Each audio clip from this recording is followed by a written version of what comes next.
York have been hit by airplanes. In Washington, there is a large fire at the Pentagon. The Pentagon has been evacuated. And there, as you can see, perhaps the second tower, the front tower, the top portion of which is collapsing. Because everybody, once you have seen building 7, there is no way back. You can cheat on yourself, and you can try to suppress it, but you cannot.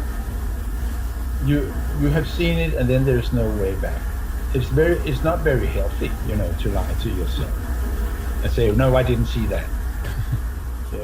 But many people do, because it's simply too painful. Now, more on the latest building collapse in New York. You might have heard a few moments ago I was talking about the Salomon Brothers building collapsing. And indeed it has. It seems that this was not a result of a new attack. It was because the building had been weakened during this morning's attacks. We'll probably find out more now about that from our correspondent, Jane Stanley. Jane, what more can you tell us about the Salomon Brothers building and its collapse? Well, only really what you already know. Details are very, very sketchy. As you can see behind me, the Trade Center appears to be still burning. We see these huge clouds of smoke and ash, and we know that behind that there's an empty piece of what was a very familiar New York skyline, a symbol of the financial prosperity of this city, but completely disappeared now, and New York is still unable to take on board what has happened to them today. Presumably there were very few people in the Salomon building when it collapsed. I mean, there were, I suppose, fears of possible further collapses around the area. That's what you would hope, because they don't really know where to turn. That's the very sad thing. I think there's going to be a lot of very, very traumatized people that has hit them very, very hard.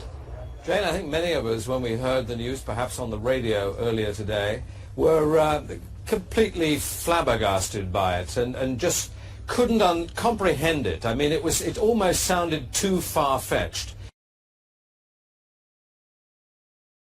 I was wondering what it's felt like for you being in Manhattan. Well, unfortunately, I think we've lost the line with Jane Stanley in Manhattan.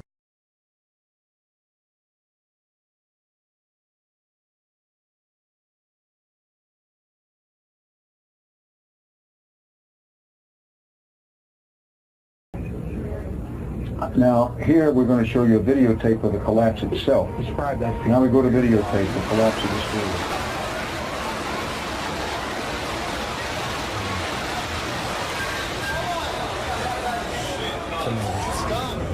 Amazing, incredible picture word. Too far-fetched. For the third time today, it's reminiscent of those pictures we've all seen too much on television before, when a building was deliberately destroyed by well-placed dynamite to knock it down.